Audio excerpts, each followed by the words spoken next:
नमस्कार. आज आहे 1 फेब्रुवारी आणि आज आपण आहात आमच्या केशर आंब्याच्या प्लॉटमध्ये.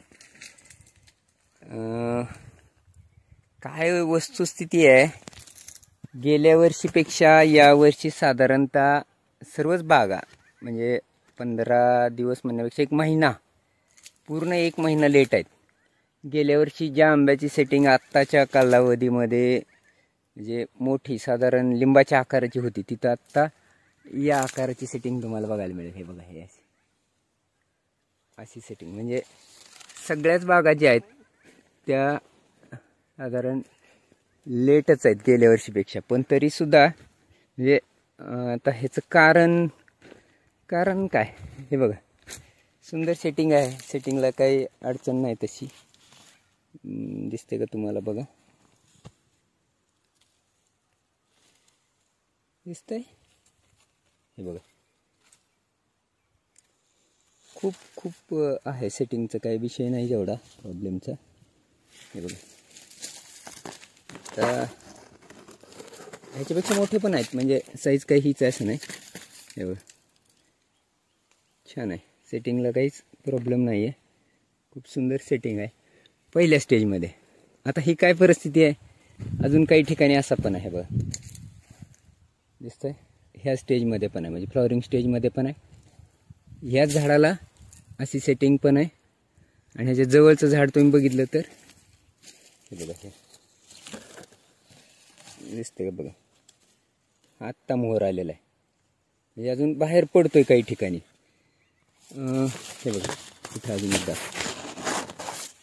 दिसतंय? हे बघा, हे अशी साधारण संमिश्र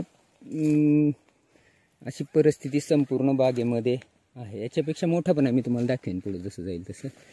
म्हणजे यावर्षी आंबा मी फक्त इथलाच नाही, मी सगळीकडे पूर्ण तिकडं कोकण पण फिरलो आहे आणि इकडं पण बऱ्याचशा बागा बघितल्यात. पहिल्या स्टेजमध्ये जो काही सेटिंग होती त्यात बरीचशी गळ झाली. म्हणजे एकदम मध्येच थंडी बंद झाली, आभाळ आलं, चिकटा पडला आणि त्यात करप्याच्या ह्याच्यामध्ये बरीचशी मोहर जो आहे तो पूर्ण गळाला आहे. आणि सेकंड स्टेजमधला जो होता तो मात्र बऱ्यापैकी सगळ्यांचं सेटिंग झालं आहे. आणि आता गोटीच्या आकाराचा किंवा त्याच्यापेक्षा मोठ्या आकाराचं सुद्धा काही ठिकाणी आंबे बघायला मिळत आहेत. पण मागच्या वर्षीप्रमाणे तितका लवकर यावर्षी काही आंबा सगळ्यांचा येईल. गेल्या वर्षी मार्चच्या 15 तारखेपासून साधारण किंवा मार्चच्या सुरुवातीपासूनच आंबा बाजारामध्ये आला होता. आणि यावर्षी लेट येईल, हा एक वेगळा अनुभव यावर्षी आपल्याला घेता येईल. की उशिरा आला तर मोहर किती तारखेपर्यंत आपला आंबा निघू शकतो, किंवा मग जर उशिरा आला तर विक्रीची काय परिस्थिती होते. या सगळ्याच गोष्टी यावर्षी नव्यानं अनुभवायला मिळणार आहेत. आमच्या बागेत तर अशी परिस्थिती आहे. आता तुमच्याकडं काय आहे तुम्हीच कमेंटमध्ये सांगा. आमची बरी असते, एवढी काही एकदमच हे नसते. ही 8-9 वर्षाची आहेत झाडं, ही 8-9 वर्षाची साधारण ही झाड आहेत. आणि ही परिस्थिती मेजॉरिटी सांगतो, म्हणजे 1-2 झाडाचे फोटो तुम्हाला टाकायचे मोठ्या आकाराचे, आणि बाकीचे मग काय परिस्थिती आहे काय नाही असं नाही करत आहे. सर्रास परिस्थिती जी आहे ती आता वाटाण्याच्या आकाराची मेजॉरिटी आहे. आणि त्याच्या खाली मग सगळंच आहे. मी काय सांगितलं, अगदी मोहर निघायला लागल्यापासून हे बघा तुम्हाला दिसतं, हा आकार पण आहे, याच्यापेक्षा मोठं पण आहे, पण हा मेजॉरिटी आहे. आणि मग असा पण आत्ता सध्या फ्लॉवरिंग स्टेजमध्ये पण बऱ्यापैकी आहे.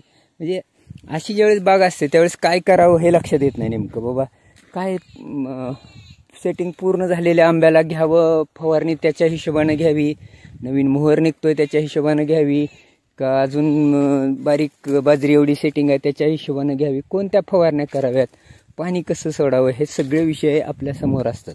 आणि त्याच्यामुळं एखाद्या वर्षी असा गोंधळ उडू शकतो. आत्ता ह्याच्यात काय बाकीचं काय घोटाळा आहे का? नाही, सगळं व्यवस्थित केलेलं आहे पहिल्यापासून, खत मॅनेजमेंटपासून, कल्टार ह्या त्या. पण काही भागांमध्ये छान सेटिंग झालं आहे, छान मोहर आला, आणि काही भागांमध्ये यावर्षी उशीर झाला आहे. पण मला वाटतं चिंता करण्यासारखं काहीच काळजी नाही, कारण आता ह्याच्यात 3-4 स्टेपमध्ये आंबे येतील.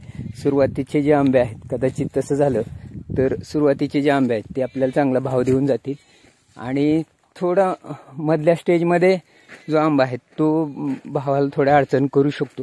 पण तरी पण इतर पिकापेक्षा फार काय अडचण म्हणलं तरी अडचण येणार नाही. त्याच्यामुळं पण यावर्षीचा अनुभव सांगतो मला, सीताफळ बागेतला सांगतो. सुरुवातीला भाव टॉप होता, पुन्हा मध्यंतरी एवढा गडगडला की आता खाली पडलेली फळं पडू दिली पण लोकांनी विकली सुद्धा नाहीत. आणि त्याच्यानंतर शेवटच्या स्टेपमध्ये ज्यांचं सीताफळ राहिलं होतं त्यांना एवढा चांगला भाव मिळाला, म्हणजे सुरुवातीला होता त्याच्यापेक्षा सुद्धा चांगला भाव मिळाला. म्हणजे या वर्षीचा म्हणजे एखादा दुसरा शेतकरी किंवा थोडेफार शेतकरी सोडले तर बहुतांश जणांचा आंबा हा साधारण 1 महिना लेट आहे. आणि त्याच्यानंतरच्या पुढच्या स्टेपमध्ये मात्र आता बऱ्याच जणांना अजून पण मोहर येतोय. मी सगळेच प्रकारचे शेतकरी फोन करतात, संपर्कात असतो मी, तर त्यांचा अनुभव जेव्हा सांगतात तेव्हा अशा पद्धतीची परिस्थिती आहे हेच सगळेजण सांगतायत. आणि मग त्याच्यामुळं बघू काय होतंय.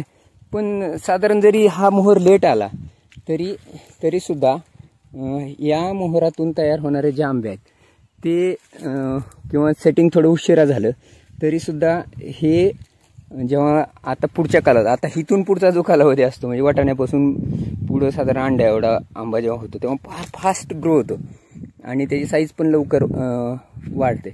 आणि शेवटी उन्हाळ्याच्या दिवसामध्ये हा आंबा ओढून ऊन वाढेल तसं फार लवकर पण येतो. आता ह्या पुढचं काही खत व्यवस्थापन वगैरे लोक सांगतील, पण साधारण अजून तरी काही वेगळं काही केलेलं नाही. रेग्युलर आता 3-4 स्टेजमध्ये असल्यामुळं हाट कीटकनाशक नाही, कुठलं काही नाही. नीमार्क आणि मायक्रोन्युट्रिएंट याच्यावरतीच जास्त फवारणीचा दर 8-10 दिवसाचं जी फवारणीचं शेड्यूल आहे त्याच्यामध्ये तेच सारखं चालू आहे. तुमच्याकडे काय चालू आहे का? काय तुमच्या बागेत काय वेगळं केलं आहे का? किंवा चांगला काय अनुभव आहे का? किंवा काय अडचणी आहेत का? सगळंच कमेंटमध्ये सांगा.